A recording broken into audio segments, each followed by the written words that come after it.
Assalamualaikum warahmatullahi wabarakatuh. Kembali lagi dalam channel Uncle Wira. Uncle dalam video kali ini akan membahas materi TKP HOTS ya, khususnya submateri profesionalisme. Oke.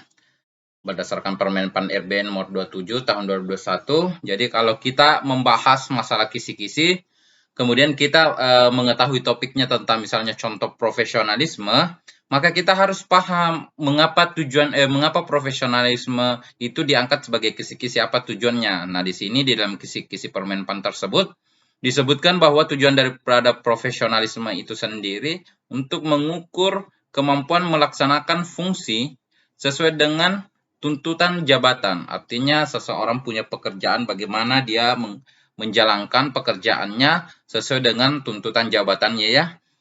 Tetapi tentunya itu dalam upaya menjadi seorang yang profesional tanpa mengurangi hubungan, artinya tanpa memutus komunikasi atau melemahkan hubungan kita dengan rekan kerja kita ya. Tetapi kita harus bersikap profesional dalam menjalankan pekerjaan dan tugas kita ya.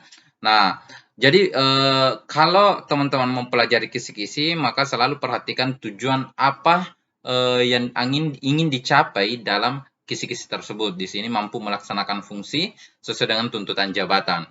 Nah, nanti pilihan yang akan kita pilih sebagai jawaban yang kita prediksi skornya 5 adalah jawaban yang paling mengarah kepada kemampuan melaksanakan fungsi sesuai dengan pekerjaannya ya, atau tuntutan jabatannya yang diemban ya. Jadi seperti itu teman-teman. Jadi kalau kita memahami kisi-kisi, selalu perhatikan tujuan yang akan dicapai. Nah, di dalam video kali ini Uncle akan menyajikan bentuk soal HOTS yang membahas topik profesionalisme.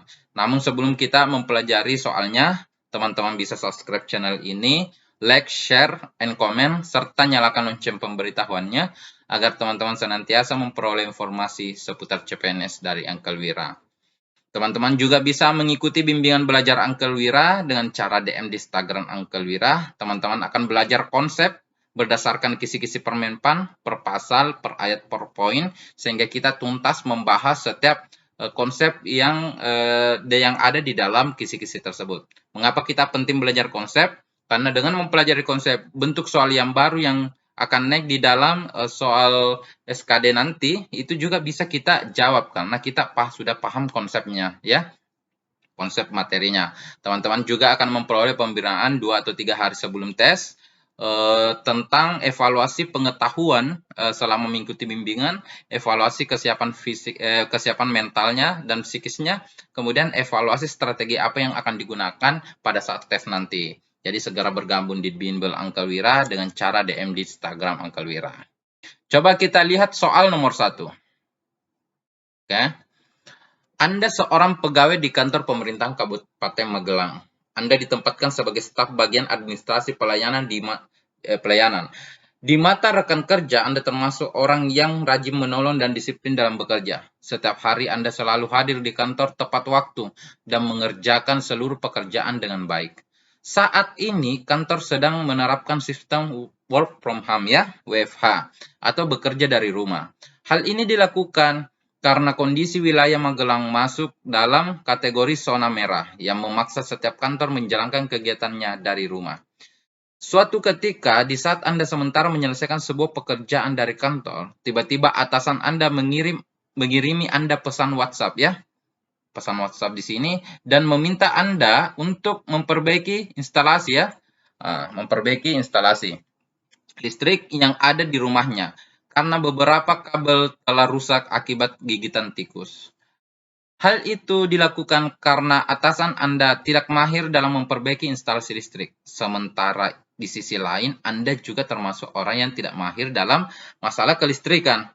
Anda mengetahui karakter atasan Anda termasuk orang yang keras dan mudah marah. Ia tidak segan-segan memarahi bawahannya jika melakukan kesalahan dan terlambat dalam menyelesaikan tugasnya. Tindakan yang sebaiknya Anda lakukan terhadap atasan Anda berdasarkan masalah di atas adalah, nah perhatikan teman-teman, kita ini sedang membicarakan tentang konteks profesionalisme ya. Di sini perhatikan pengecohnya, di sini Anda mengetahui karakter atasan Anda adalah keras dan mudah marah. Perhatikan ada pengecoh di sini. Pengecoh yang lain yang mana lagi? Perhatikan di atas, di mata rekan kerja Anda termasuk orang yang rajin menolong, disiplin dan dalam bekerja ya. Itu dua pengecoh yang akan mengarahkan kita untuk tidak bersikap profesional nanti. Tetapi kita tetap akan memilih pilihan yang paling mengarahkan kita pada tindakan yang profesional ya. Nah, profesional itu bukan berarti memutuskan hubungan dengan orang rekan kerja kita karena tanggung jawab kita, tidak ya, tetapi menjalankan tanggung jawab kita dengan tidak merugikan juga orang lain ya. Gitu. Tetapi kita harus fokus pada pekerjaan yang mesti kita selesaikan dulu, mengutamakan pekerjaan tugas tuntutan sesuai dengan tuntutan jabatan kita. Nah, coba kita lihat pilihannya. A. Tidak membuka pesan WhatsApp atasan karena harus mengerjakan pekerjaan kantor terlebih dahulu. B. Menyampaikan kepada atasan bahwa Anda tidak mahir mengerjakan kelistrikan dan melanjutkan pekerjaan kantor. C. Berusaha membantu atasan atas masalah yang dihadapi dengan mendatangi rumahnya untuk memperbaiki instalasi listriknya. D. Menyampaikan kepada atasan bahwa Anda tidak ahli dan meminta atasan menunggu setelah pekerjaan Anda selesai akan mencarikan orang yang ahli dalam listrik ya. E. Menolak permintaan atasan Anda dan melanjutkan pekerjaan demi kelancaran aktivitas pelayanan. Nah, perhatikan. Kita kan di sini disebutkan kita tidak ahli juga dalam kelistrikan ya. Sementara tugas kita juga bukan masalah listrik tetapi berkaitan dengan pelayanan ya.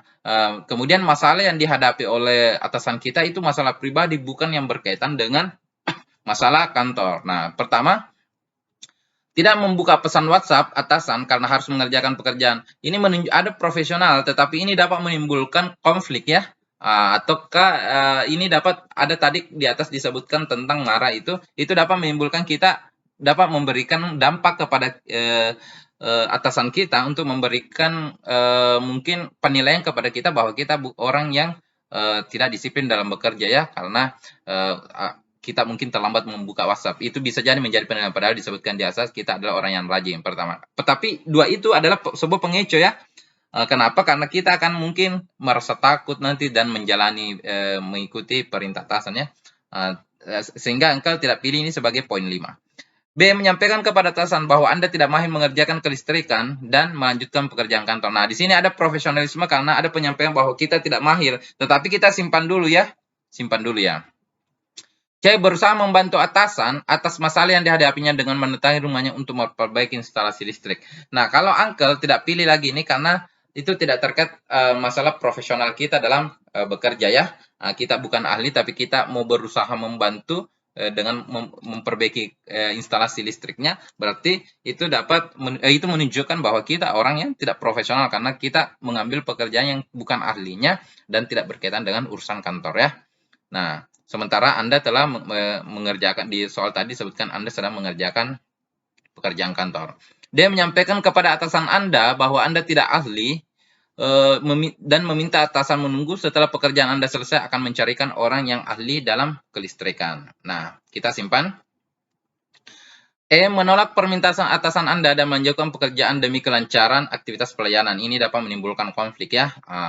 Jadi E ini saya hapus. Jadi salah satu trik itu menjawab soal TKP adalah buang poin 1, 2, 3.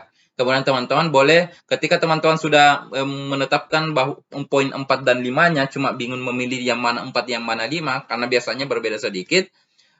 Pilihlah salah satunya teman-teman. Tetapi di video ini kita akan belajar menganalisis. Tetapi pada saat tes nanti, kalau terlalu lama, pilihlah salah satunya. Ketika teman-teman dapat poin 4 dari 45 nomor itu, teman-teman sudah melampaui passing grade ya. Karena kalau skornya 4 semua dari 45 nomor itu, dapatnya 180 ya. Sementara PG-nya itu 166. Tetapi kita akan berusaha menganalisis melalui video ini untuk memperoleh skor 5. Kita bandingkan manakah yang paling menunjukkan adanya profesionalitas di dalam pekerjaan dari poin B dan D ini. Menyampaikan kepada atasan bahwa Anda tidak mahir dalam mengerjakan kelistrikan dan melanjutkan pekerjaan kantor. Nah, ini menunjukkan adanya profesional, tetapi dibandingkan dengan D, kalau D ini menyampaikan kepada atasan bahwa Anda tidak ahli dan meminta atasan menunggu setelah pekerjaan Anda selesai akan mencarikan orang yang ahli dalam kelistrikan. Mencarikan orang yang ahli adalah bentuk profesionalisme juga ya. Berarti kita merasa bukan kita ahlinya, tetapi kita mencarikan orang. Jadi profesional itu juga dimaksudkan untuk memberikan membuat pekerjaan itu menjadi lebih cepat selesai. Jadi poin D ini lebih menunjukkan adanya profesionalitas ketimbang B ini. B ini juga sebetulnya bisa jadi menimbulkan konflik ya, karena disebutkan di atas tadi bahwa atasan Anda mudah marah ya. Jadi kalau Uncle sih, ini menurut Uncle, poin 5-nya itu ada di poin D ketimbang B ya. Teman-teman juga bisa berpendapat lain selain daripada yang Uncle pikirkan. Teman-teman juga bisa berpendapat dan bisa menerapkan nanti pada saat tes ya. Uncle hanya membantu menyajikan soal dan membuat analisis berdasarkan pengetahuan dan pengalaman Uncle ya. Oke. Lanjut di soal nomor 2. Anda adalah seorang satpam di sebuah bank swasta di Kota Makassar. Anda selalu datang ke kantor pada pukul 7 dan pulang ke rumah pada pukul 17.00. Anda adalah seorang yang disiplin dan ramah terhadap nasabah yang datang. Anda selalu menjalankan tugas Anda dengan baik. Selama 3 tahun bekerja, Anda selalu memperoleh penghargaan sebagai personil satuan pengamanan yang paling disiplin dan berintegritas. Tidak jarang pihak kantor memberi bonus kepada Anda karena kinerja yang baik dan memuaskan pihak kantor dan nasabah. Suatu ketika, di saat Anda sedang ke kantor bekerja, pada pukul 10 istri Anda menelpon kalau anak Anda masuk rumah sakit akibat demam. Ia meminta agar Anda datang ke rumah sakit. Situasi kantor pada saat itu dalam keadaan sepi karena hanya 1-2 nasabah yang datang meminta pelayanan. Pekerjaan Anda juga saat itu hanya berdiri di bagian pintu untuk mempersilahkan nasabah masuk ke kantor. Tanpa dipersilahkan pun bisa masuk dengan sendirinya, sehingga sebenarnya Anda punya kesempatan untuk melihat anak Anda di rumah sakit. Tindakan yang seharusnya Anda lakukan terhadap kasus di atas, jadi gini. Kita analisis dulu soalnya. Dia punya anak sedang sakit dan dia ditelepon. Kemudian dia ditelepon pada saat jam kerja. Di sini kan pada saat jam 10 ya, berarti jam kerja masih berlangsung ya. Nah, tetapi di sini pengecohnya adalah di sini yang nasabah yang datang itu masih sedikit dan Anda hanya berdiri di pintu untuk mempersilahkan masuk, padahal tanpa dipersilakan pun mereka bisa masuk. Sehingga sebenarnya Anda punya kesempatan untuk mengunjungi anak Anda di rumah sakit. Nah, di situ pengecohnya, karena dia pasti dengan narasi seperti itu, dia akan menganggap bahwa kita akan memilih jawaban untuk mengambil kesempatan itu mengunjungi anak kita di rumah sakit. Tetapi kita harus bersikap profesional karena kita digaji atas tugas dan tanggung jawab kita pada jam kerja ya, pada jam kerja. Oke. Coba kita analisis pilihannya. A. Mengatakan kepada istri untuk menunggu sampai Anda pulang ke kantor dan langsung ke rumah sakit. B. Melanjutkan pekerjaan hingga pukul 17 dan bergegas ke rumah sakit menemui anak dan istri Anda. C. Segera menuju ke rumah sakit karena anak Anda sedang sakit, sementara pekerjaan kantor juga tidak begitu banyak. D. Meminta kepada istri untuk menunggu sampai jam istirahat dan bergegas ke rumah sakit, lalu kembali ke kantor sebelum jam istirahat berakhir. E. Menyampaikan kepada rekan kerja, baik teller maupun customer service, bahwa Anda harus ke rumah sakit karena anak Anda sedang sakit. Oke. Perhatikan teman-teman. Di sini A mengatakan kepada istri Anda untuk menunggu sampai Anda pulang kantor dan langsung ke rumah sakit. Ini kita simpan ya, karena Anda harus menyelesaikan pekerjaan. B. Melanjutkan pekerjaan hingga pukul 17 dan bergegas ke rumah sakit menemui anak dan istri Anda. Ini juga kita simpan. Bedanya A dan B ini, kalau A masih mengatakan kepada istri, kalau B ini langsung melanjutkan saja pekerjaan tanpa memberitahu istrinya. C. Segera menuju ke rumah sakit karena anak Anda sedang sakit, sementara pekerjaan di kantor juga tidak begitu banyak. Ini sudah meninggalkan sikap profesionalisme, kita silang sebagai pilihan. D. Meminta kepada istri untuk menunggu sampai jam istirahat dan bergegas ke rumah sakit lalu kembali ke kantor sebelum jam istirahat. Artinya dia tidak melanggar jam kerjanya, kita simpan. Oke. E. Menyampaikan kepada rekan kerja Anda, baik teller maupun customer service, Anda harus ke rumah sakit karena anak Anda sedang sakit. Kalau menyampaikan bukan meminta izin, berarti itu dianggap tidak profesional ya. Artinya menyampaikan saja langsung pergi. Padahal apakah ada izin atau tidak, dan izin itu harusnya bukan kepada teller atau customer service, tetapi pimpinan bank ya. Jadi kita akan analisis ABCD ini. Kalau kita mengatakan kepada istri untuk kalau B melanjutkan pekerjaan hingga pukul 17 dan bergegas ke rumah sakit menemui anak Anda, ini dapat menimbulkan juga sikap profesionalisme kita, dapat menimbulkan kekhawatiran atau prasangka buruk bagi istri kita, sehingga B ini saya hapus sebagai pilihan. Ya, karena ternyata sikap profesionalisme kita itu tidak mendatangkan dampak yang baik kalau seperti ini ya, pilihan di B ini. Kemudian kita memilih antara A dan D. Mengatakan kepada istri untuk menunggu sampai Anda pulang kantor dan langsung ke rumah sakit. Karena kita analisis, karena sakitnya bentuknya demam, kemudian di sana juga ada istri Anda, maka yang Anda harus lakukan, tapi istri Anda meminta Anda untuk segera ke rumah sakit, yang Anda harus lakukan adalah Anda bisa menunggu jam istirahat. Karena jam istirahat ini adalah bukan jam kerja, dan Anda bisa memanfaatkan itu untuk kembali ke rumah sakit. Kemudian bergegas kembali ke rumah sakit sebelum jam istirahat berakhir, sehingga Anda punya hak untuk melakukan mengambil waktu Anda untuk mengambil waktu Anda dalam mengunjungi anak Anda di rumah sakit di jam istirahat itu. Kemudian nanti setelah jam istirahat, sebelum selesai berakhirnya jam istirahat, kembali bekerja. Kemudian nanti setelah bekerja, Anda boleh lagi ke rumah sakit. Kemudian pilihan A ini mengatakan kepada istri Anda untuk menunggu sampai Anda pulang ke kantor dan langsung ke rumah sakit. Belum tentu juga istri kan ingin menunggu ya.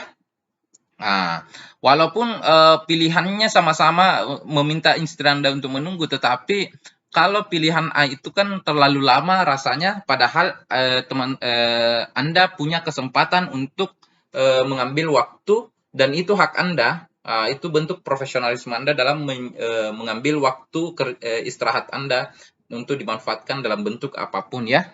Jadi kalau menurut Uncle poin 5 ini ada di D, dan poin 4-nya itu ada di A. Teman-teman juga bisa bernalar, kita boleh berbeda pendapat. Berbeda pendapat itu bukan berarti kita adalah hal yang berbeda secara umum, tetapi mungkin kita hanya berdiri dari sudut pandang yang berbeda ya. Nah, jadi saya berharap paling tidak soal ini bisa memberikan pemahaman, bisa memberikan tambahan pengetahuan untuk mempersiapkan diri teman-teman dalam mengikuti tes SKD. Nah, saya yakin teman-teman adalah orang yang hebat. Tidak ada yang bisa menghalangi teman-teman untuk menjadi ASN di tahun 2021 ini, kecuali 3 perkara. Yang pertama adalah rasa malas dari belajar, yang kedua adalah lalai terhadap doa, yang ketiga adalah sombong terhadap takdir. Oleh karena itu kita harus senantiasa belajar, senantiasa berdoa, dan hasilnya serahkan kepada Tuhan Yang Maha Esa. Tugas kita adalah belajar, tugas Tuhan adalah hak Tuhan untuk meluluskan atau tidak meluluskan kita, itu keputusan Tuhan. Makanya belajarlah karena ingin tahu, bukan karena ingin tes. Dan ketika teman-teman lulus, itu hanya hadiah dari buah ketulusan teman-teman dalam belajar. Dan ketika teman-teman tidak lulus, Tuhan pasti punya rencana yang jauh lebih baik untuk teman-teman. Jadi jangan menjadikan tes CPNS ini sebagai beban ya, tetapi jadikan tes CPNS ini sebagai kesempatan. Ingat teman-teman, kesuksesan itu adalah pertemuan antara kesempatan dan kesiapan. Sekarang kesempatan itu sudah datang, yang teman-teman harus lakukan, persiapkan diri teman-teman sebaik mungkin. Sehingga kesiapan teman-teman dan kesempatan yang datang, klop yang akan mengantarkan teman-teman menjadi ASN di tahun 2021 ini. Sekian dari Uncle Wira. Assalamualaikum warahmatullahi wabarakatuh.